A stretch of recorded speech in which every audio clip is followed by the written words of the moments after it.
Hello friends, can study with Om academy आपका स्वागत है। फ्रेंड, आज है 24 जनवरी और आज हम बात करेंगे छत्तीसगढ़, भारत और अंतर्राष्ट्रीय स्तर के कुछ घटनाक्रमों पर। तो चलिए स्टार्ट करते हैं कल के क्वेश्चन से। देखिएगा, सबसे पहले क्वेश्चन को स्टार्ट करने से पहले मैं आपको बता दूं कि हमारा जो करंट अफेयर है, हमारे कंटेंट कुछ इस प्रकार से केंद्रण होते हैं, इन प्रमुख बिंदुओं पर केंद्रण होते हैं, तो हमारे चैनल को सब्सक्राइब कीजिएगा। चलिए कल के क्वेश्चन से स्टार्ट करते हैं। देखिएगा, Vedanta Cairn oil and gas के नए प्रमुख किसे नियुक्त किया गया है? याद रखिएगा, इनका नाम है निक वॉकर। ठीक है, निक वॉकर, याद रखिएगा। वेदांता ग्रुप के company Cairn oil and gas के नए सीईओ बनाए गए हैं ये। ठीक है, याद रखिएगा, नए सीईओ हैं, चुने गए हैं। ठीक है, निक वॉकर। चलिए देखिएगा, छत्तीसगढ़ के क्रम पर सबसे पहले देखेंगे तो छत्तीसगढ़ क्रम पर देखिएगा कि भारतीय बाल कल्याण परिषद द्वारा बेमेतरा जिले से किस बालक को राष्ट्रीय वीरता पुरस्कार से पुरस्कृत किया जाएगा? तो याद रखिएगा, इनका नाम है सीताराम यादव। ठीक है, सीताराम यादव। चलिए विस्तार में बात करते हैं। देखिएगा कि राज्य के बेमेतरा जिले के ग्राम चौका निवासी 14 वर्षीय सीताराम यादव को भारतीय बाल कल्याण परिषद द्वारा राष्ट्रीय वीरता पुरस्कार से सम्मानित किया जाएगा। इन्होंने ग्राम चौका स्थित डोटू नदी में डूबती 2 युवतियों को नदी से बाहर निकाला, उन्हें बचाया।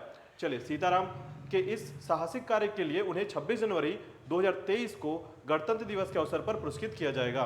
चलिए नेक्स्ट पॉइंट पर देखिएगा कि 23 जनवरी 2023 को राज्य के किस जिले में पारंपरिक संस्कृति से जुड़े मड़ई मेला का आयोजन किया गया?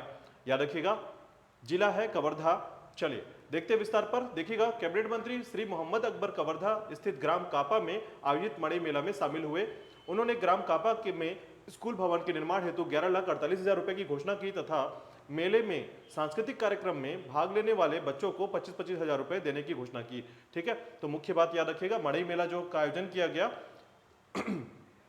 कवर्धा जिले में किया गया। चलिए नेक्स्ट देखिएगा, नेक्स्ट है राष्ट्रीय स्तर के विज्ञान मॉडल प्रदर्शनी में धमतरी जिले के कितने विद्यार्थियों का चयन हुआ, जिसमें देवजीत यादव भी शामिल हुए? ठीक है, याद रखिएगा, 19 विद्यार्थियों का चयन किया गया इसमें। देखिएगा, 18-19 जनवरी को दुर्ग में आयोजित राज्य स्तरीय विज्ञान मॉडल प्रदर्शनी में धमतरी जिले के 19 विद्यार्थियों का चयन किया गया। इंस्पायर अवार्ड मानक योजना के तहत जिले के नगरी विकास खंड स्थित शासकीय माध्यमिक स्कूल मेचका के कक्षा 8वीं के छात्र देवजीत यादव का चयन राष्ट्रीय स्तर के लिए किया गया। ठीक है, इन्होंने पैरा और मक्का से बायो प्लेट तैयार किया, जो नाश्ता कर फेंकने के कुछ समय बाद खाद के रूप में परिवर्तित हो जाएगा। चलिए नेक्स्ट देखिएगा, किस जिले की छात्राओं द्वारा अटल टिकरिंग लैब में फिर से इसरो के सैटेलाइट के लिए चिप तैयार किया जा रहा है? ठीक है, याद रखिएगा। चलिए देखिएगा, जिला है आपका महासमुंद। ठीक है, चलिए बात करते हैं विस्तार पर। देखिएगा, आसीबाई गोलछा उच्चतर माध्यमिक विद्यालय की 10 छात्राओं द्वारा अटल टिकरिंग लैब में आजादी सेट 2.0 के लिए काम किया जा रहा है।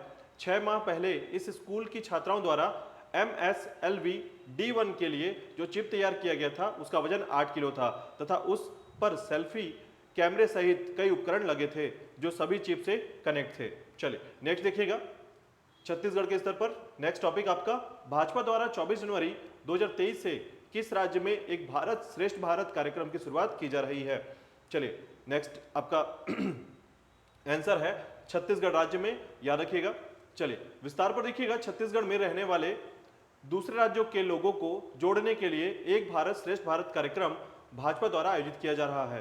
पहला कार्यक्रम जगदलपुर में आंध्र प्रदेश के लोगों के लिए, दूसरा भिलाई में पंजाब के लोगों के लिए तथा रायपुर में 1 अप्रैल को उड़ीसा के लोगों के साथ उत्कल उत्सव मनाने की योजना की जा चुकी है।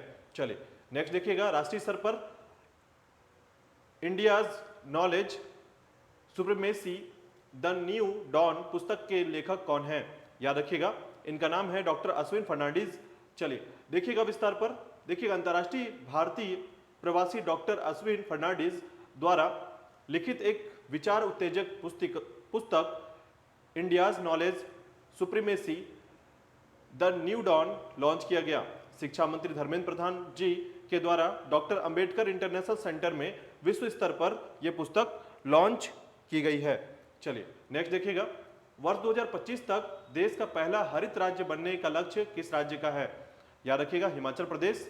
देखिएगा, मुख्यमंत्री सुखविंदर सिंह सुक्खू ने कहा है कि सरकार ने जल विद्युत, हाइड्रोजन और सौर ऊर्जा का दोहन करने और हिमाचल प्रदेश को 2025 तक देश का पहला हरित राज्य बनाने का लक्ष्य निर्धारित किया है।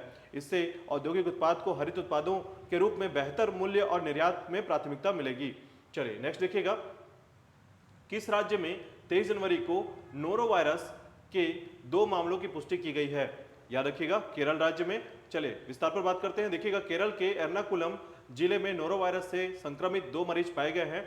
नोरो वायरस को दूसरे नाम विंटर वोमिटिंग बग के नाम से जाना जाता है। WHO के अनुसार प्रतिवर्ष पूरी दुनिया में इस वायरस से लगभग 68.5 करोड़ मामले मिलते हैं। चलिए नेक्स्ट देखिएगा, लगातार दूसरी बार रक्षा मंत्रालय द्वारा किस राज्य की झांकी का चयन गणतंत्र दिवस समारोह के लिए किया गया है? चलिए इसका राइट आंसर है हरियाणा। देखिएगा, इसमें विस्तार पर बात करते हैं। राजधानी दिल्ली के गणतंत्र दिवस परेड में हरियाणा राज्य की ओर से भगवान कृष्ण के विराट स्वरूप की झांकी दिखाई जाएगी। हरियाणा के कुरुक्षेत्र को दुनिया के सबसे प्राचीनतम तीर्थ स्थानों में से एक माना जाता है। कुरुक्षेत्र को श्रीमद् भागवत गीता का जन्मस्थली भी कहा जाता है। चलिए नेक्स्ट देखिएगा, SBI जनरल इंश्योरेंस के डूअर्स NGO के साथ मिलकर किस कार्यक्रम की पहल की गई है? ठीक है, तो याद रखिएगा, सड़क सुरक्षा कार्यक्रम की पहल की गई है। देखिएगा, विस्तार पर बात करते हैं। साधारण बीमा कंपनी SBI जनरल इंश्योरेंस और डूअर्स NGO ने मिलकर सड़क सुरक्षा की पहल की है। दोनों मिलकर सड़क दुर्घटनाओं की संख्या को कम करने के लिए हिमाचल प्रदेश में पुलिस की मदद करेंगे। चलिए नेक्स्ट देखिएगा, अंतर्राष्ट्रीय स्तर पर कुछ घटनाओं पर।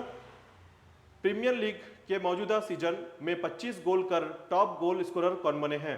तो याद रखिएगा, अर्लिंग हॉलैंड। ठीक है, अर्लिंग हॉलैंड। चलिए इनके विस्तार में बात करते हैं। देखिएगा, नॉर्वे के 22 वर्षीय अर्लिंग हॉलैंड के ने कई लगातार नए नए रिकॉर्ड अपने नाम किया है। हॉलैंड मौजूदा सीजन में 25 गोल कर प्रीमियर लीग के टॉप गोल स्कोरर बन गए हैं।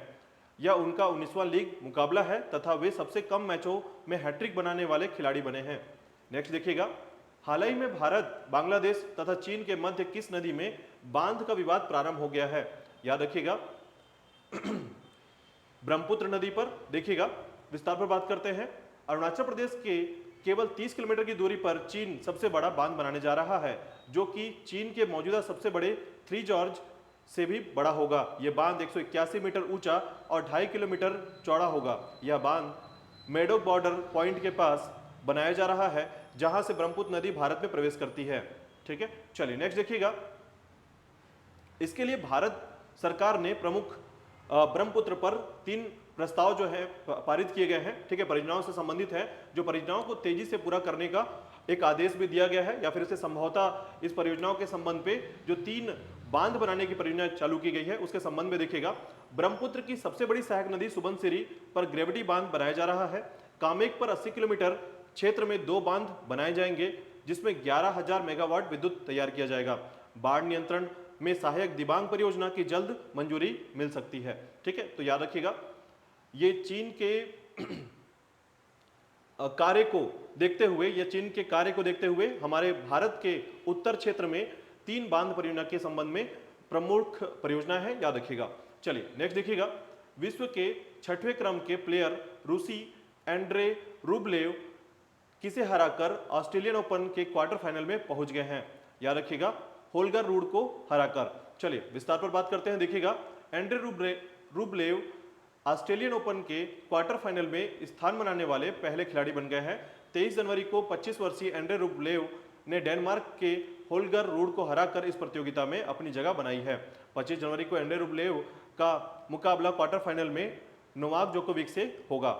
चलिए नेक्स्ट देखिएगा, किसे संस्थागत श्रेणी के तहत सुभाष चंद्र बोस आपदा प्रबंधन पुरस्कार 2023 से पुरस्कृत किया जाएगा? इसका आंसर कमेंट बॉक्स पे कीजिएगा। मिलते हैं कल नए करंट अफेयर के साथ। धन्यवाद।